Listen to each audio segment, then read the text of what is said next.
মিশো থেকে নেওয়া কিছু প্রোডাক্ট আনবক্স করছি। দেখো, যদিও মিশোর প্রোডাক্টের উপর আমি খুব একটা ভরসা পাই না, তবুও যেহেতু একটু কমে পাচ্ছিলাম তাই মিশো থেকেই নিয়েছি। প্রথম বক্সটা আমি খুলে নিয়েছি। দেখো, এটা একটা স্টেনলেস নাইফ, ভীষণ পছন্দ হয়েছে আমার। এর পরের বক্সটাতে রয়েছে হচ্ছে যে বিরিয়ানি করি আমরা বা চা পাতা যে স্টেন করি সেই স্টেনার, গরম মশলা, গোটা গরম মশলা স্টেন করা যাবে, ভীষণ ভালো এটাও।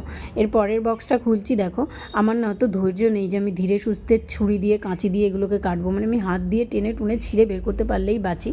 যাই হোক, দেখো এটা একটা কিচেন টং বেরিয়েছে। এটা আমার ভীষণ প্রয়োজনও ছিল আর ভীষণ পছন্দও হয়েছে। আমি ইদানিং জামা কাপড় মিশো থেকে খুব একটা অর্ডার করি না, কারণ আমার ওর প্রোডাক্ট ভীষণ বাজে লাগে। আমি অনেকবার নিয়েছি, আবার ফেরতও দিয়ে দিয়েছি। তো এর পরেরটা দিয়ে কী বেরোবে দেখি। অনেকগুলো অর্ডার করেছিলাম তো মনেও নেই। ও আচ্ছা, এটা একটা সেলফি স্টিক বেরিয়েছে। তো এর ফাংশনটা তো আমার জানাও নেই ঠিক করে, তো আমি জেনে নিয়ে তোমাদের বলবো। আর এই ব্যাগটাও মিশো থেকে অর্ডার করেছিলাম। তো এই প্রথম আমার কিছু মিশোর পছন্দ হলো। তো দেখা হচ্ছে পরের ভিডিওতে। টাটা।